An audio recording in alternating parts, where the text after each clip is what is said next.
Nagsanib puwersa ang dalawang kilalang personalidad na sina Angelica Yulo, isang SEAA Ulirang Ina awardee, at ang komedyanteng si Ai de las Alas na kilala sa bansag na tanging ina mula sa kanyang iconic role sa pelikulang Ang Tanging Ina. Ang kanilang pagkikita ay hindi lamang para sa isang karaniwang collab, kundi isang espesyal na live selling event na ginanap sa Facebook page ni Mommy Ang. Sa nasabing live selling, naging special guest si Ai de las Alas. At kitang-kita ang pagiging game at sport ng comedy queen sa pag-join sa masaya at engaging na pagbebenta ng mga damit. Nagpamalas siya ng kanyang natural na sense of humor. Nagbibibiki, yamanisi na sinani stage kawe na nagbibigay ng masayang atmosphere sa live stream at naghatid ng maraming tawanan sa kanilang mga viewers. Hindi may kakaila ang chemistry ng dalawa dahil bukod sa kanilang pagiging ina, pareho rin silang mga inspiring na figure sa kani-kanilang mga industriya. Si Angelica Yulo, na kilala rin bilang Mommy Angge, ay hindi lamang isang awardee ng CEAIA, Southeast Asian Achievers Awards bilang ulirang ina, kundi isa rin siyang dedicated na entrepreneur. Sa kanyang mga live selling sessions, ibinabahagi niya ang kaniyang pagmamahal sa pagbebenta ng damit at iba pang produkto na siyang nagbibigay ng suporta sa kanyang pamilya at mga anak.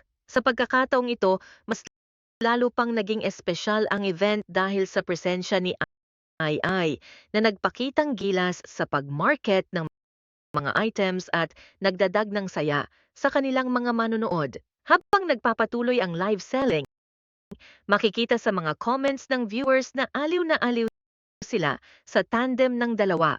Ang mga banat ni Ai mula sa kanyang witty na mga linya hanggang sa kanyang nakakatawang pagpapakita ng mga damit ay nagdulot ng kilig at tuwa. Hindi lang simpleng paglalako ng produkto ang nangyari, kundi isang virtual na kwentuhan at tawanan na tila isang live comedy show na naging paborito ng kanilang mga suki at followers. Bukod sa kasiyahan, naging malinaw rin sa kanilang live selling ang pagiging malapit ng dalawang celebrity moms.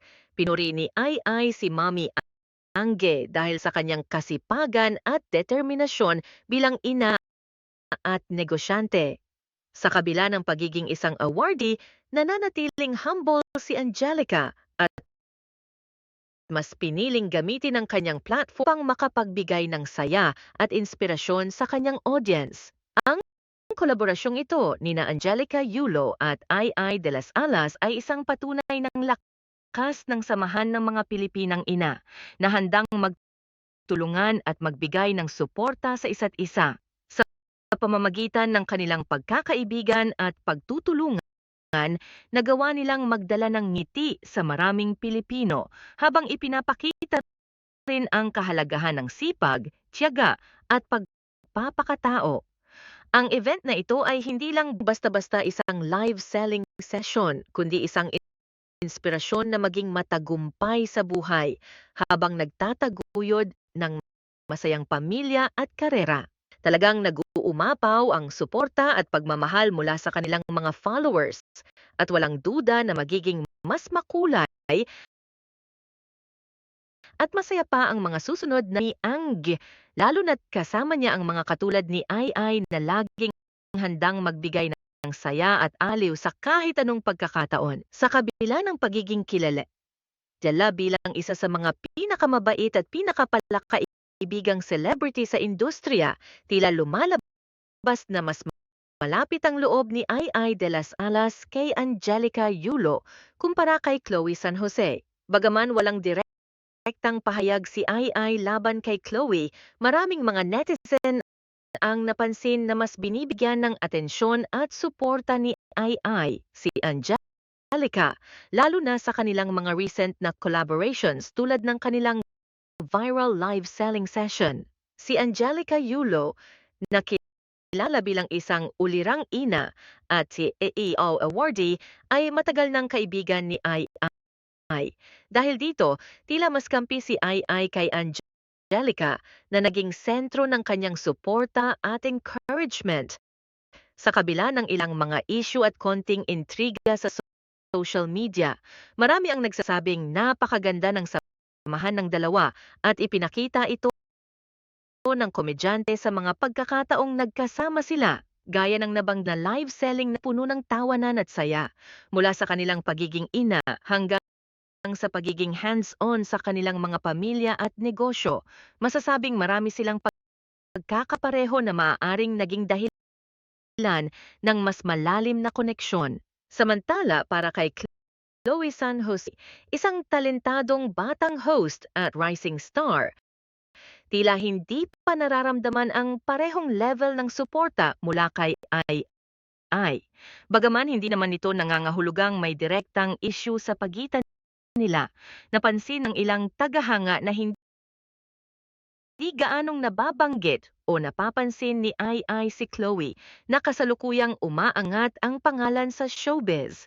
Hindi rin maiwasan ng mga netizen na maghinala kung may tension nga ba sa pagitan nila, lalo na't si Chloe ay mabilis na sumisikat at nabibigyan ng maraming oportunidad sa hosting at iba pang proyekto. Sa kabila ng mga haka-haka, mahalaga pa ring tandaan na walang formal na pahayag si Ai na nagbibigay ng indikasyon ng hindi pagkakaintindihan o personal na alitan kay Chloe. Ang pagiging mas malapit kay Angelica ay maaring dahil lamang sa matagal na nilang pagkakaibigan at hindi direktang pagkakakampi laban kay Chloe. Ngayon, patuloy na sinusuportahan ni Ai si Angelica Yulo sa kanyang mga proyekto at masasabing sila ay naging isang maganda at inspirasyonal na duo para sa maraming mga manonood. Ang kanilang pagkakaibigan ay nagiging simbolo ng support system na importante sa mga ina at negosyante sa showbiz industry. Sa kabilang banda, si Chloe San Jose ay patuloy na umaangat sa kanyang karera. Ana, uh, o malamang na magkaibang landas lamang ang kanilang tinatahak sa ngayon.